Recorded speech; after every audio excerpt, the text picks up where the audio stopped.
Welcome to the Slop Temple. We pray this video helps. You start by gathering what Google needs: the exact Gmail address, the last password you remember, and access to a recovery phone or email. Once ready, open the account recovery page and enter the address.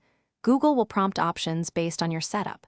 If prompted, choose text or email verification first, because these are fastest.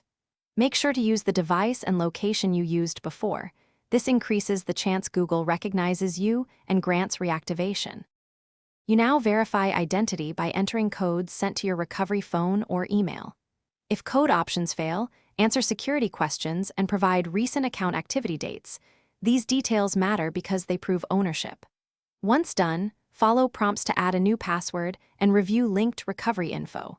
Try to perform this from a familiar device and Wi-Fi. Google weighs device and location signals heavily. If you changed phones, use any previously used device to improve. You finish by creating a strong new password and updating your recovery phone and email. Make sure to enable two-step verification for future safety. Once done, review your security settings and scan recent sign-in activity to spot unauthorized access. If Google rejects your attempts, use the Account Recovery Appeal form and provide as much historical detail as possible, then wait 48 to 72 hours. If nothing works, try again from a device you used before or contact support through a known recovery channel. Thanks for watching.